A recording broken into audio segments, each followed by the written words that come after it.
Hey everyone, Extra Cool Cat here, and welcome back to Permafrost, where, as you saw from that little opening montage, nothing happened between episodes. For unrelated reasons, I have turned off cave centipede spawns. Today is about discovery, and we have three main objectives for today. The first is simple. We need sugarcane. This enchanting table here is borderline useless without some bookshelves to power it up, and without paper, we're not going to find those bookshelves. So, books, sugarcane. Easy enough, I hope. The second place is that while I've grown fond of this little hidey hole, this isn't going to support us forever. And the location that it's in, pretty boring, I'm going to be honest. We need to find somewhere better. Finally, our third objective for today is to find some place to loot. This pack has the lost cities, this pack has better dungeons. We haven't seen any of them so far, but today I want to find somewhere that I can explore and kill some mobs and get some fat loot. So, we're going to get started on these right away. Well, right away after we upgrade our sword. The quest book tells you that with a diamond sword and a block of moonstone, an ore you can just find around, the sword gets upgraded to something with netherite stats. As you can see, 7 attack damage here, 8 for the moonstone sword. It's just a better deal. So, because I'm sure there will be many mobs around, I'm gonna switch out my sword, grab everything I need to stay warm, lantern, torches, lava, and we're gonna head up to the surface and see what's what. Here on the surface, you might recognize this. We don't have any real landmarks on where to go or how to find something. So I'm just planning on following this river and hoping that it helps me find some sugar canes and whatever this glowing red orb is. More of an orange. Can I attack it? Seems to give me hypothermia. That's good. Or maybe that's just the frozen everything. Let's see if fire helps with this at all. Am I still freezing to death if I stand right next to it? Do I warm up? Well, I certainly haven't gained any more hypothermia.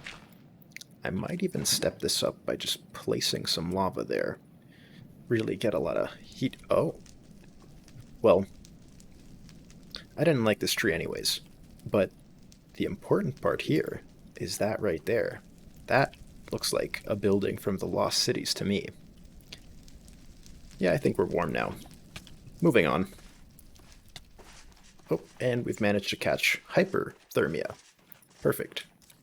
Remember, you never want to be in the middle. You either want to be freezing to death or boiling to death. Anything else is unacceptable. Oh yeah, this is definitely the Lost Cities. Let's see if we can find something in here. Like an enchanting table. And a wraith. That's good. Well, time to put this new sword to the test. Come here.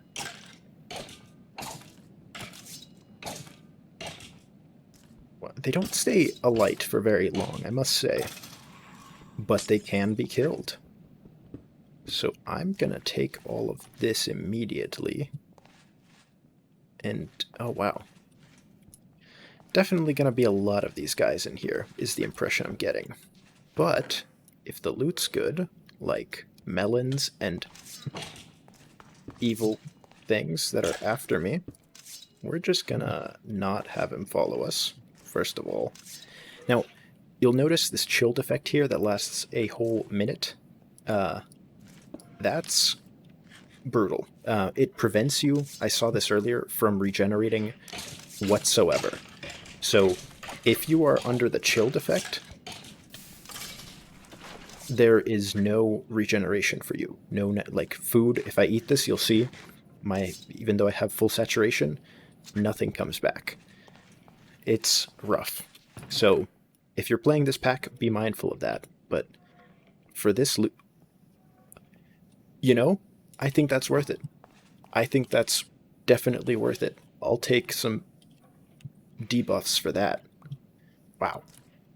Talk about luck. Talk about this guy coming here to ruin my fun. I keep forgetting that putting out fires does that. I'm just going to let him toast alive in there. He seems like he's having fun. Maybe help him out a little. Haven't gotten any useful drops from them, but... Oh, there's a spawner there. Definitely do not want that around for perhaps obvious reasons. Come here. Yep, back into the fire for you. This flint and steel is really paying off right now. Anything... Let's see if we can get up somewhere and maybe get a view of the city. See if there's anything interesting.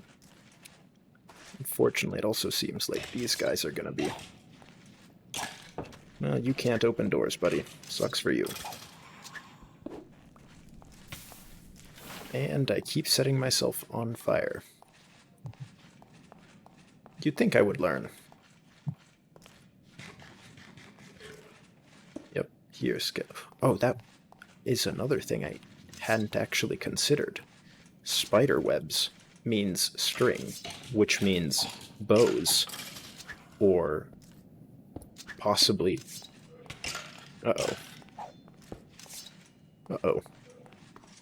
Okay, I'm not planning on fighting any of these guys while debuffed this badly. So you're gonna come down here, and then burn, and then die real quick for me. I need to place some torches down here because things are clearly a-spawnin'. Oh dear. Let's see if we can't make it out of this. Alright. Not imminently at risk, but 20 more seconds of this is going to be a pain. Might just wait it out here and bring you back in a few. And we're back. Doing the same old tricks. Wow, they have a lot of health. Have they been... I guess that's the one downside with the fire here. It definitely seems to be preventing any really useful drops from these guys. Anything in here? I know there was a wraith at one point. Are they called wraiths? I forget their name. Alright. Yep, let's get rid of the spawner first of all.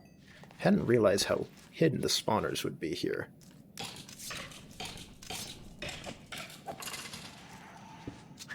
These guys thankfully seem to go down pretty easily.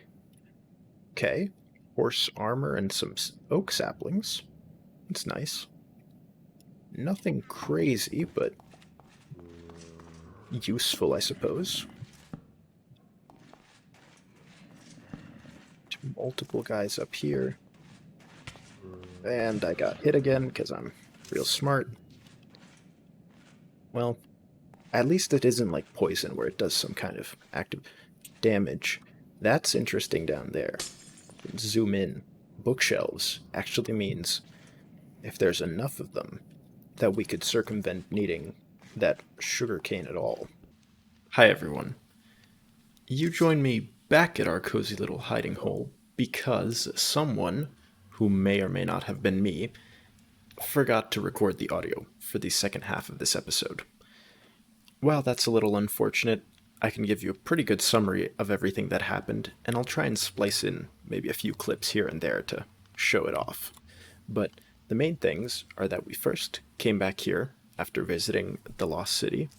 We made an antique atlas, we opened it up, and now we have a nice map of our surrounding area. Most importantly, we found that over here to the west, we have a village, and while all villagers are clearly dead, what wasn't dead was their crops, which meant that we were able to find stuff like potatoes, carrots, seeds, melon seeds, beetroot seeds, all the good stuff.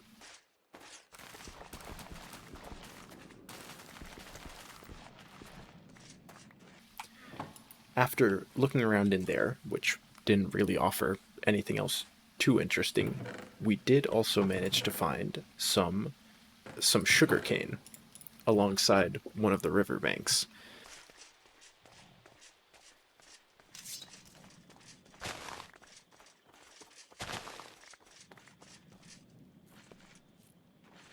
This is, well, that's objective number 1, ticked off. Objective number 2 was to find places to loot. Objective number 3 was to find places to loot, and that was also ticked off, which we really ticked off as I then went back to the Lost City again, and was able to find enough books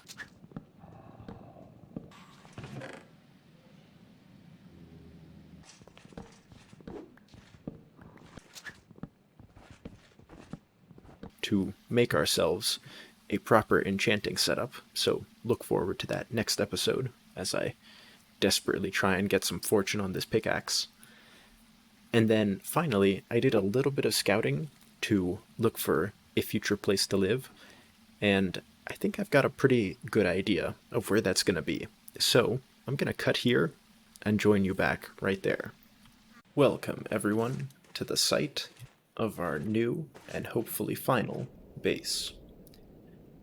Almost entirely closed in by these mountains here, I think this spot could make for a really cool, sort of sheltered oasis kind of base with functional stuff actually inside the mountain itself in these sort of caves. And this is where I hope to pick up next episode. It's honestly not far at all from our current base. If you'll look, we're over here in this mountain range, and our current base is about here. So a couple hundred blocks at most. And I think that once we're fully moved in here and we can begin to set up a proper base, it's going to look really, really cool. Especially if you go a little further up. Probably start freezing to death here pretty soon.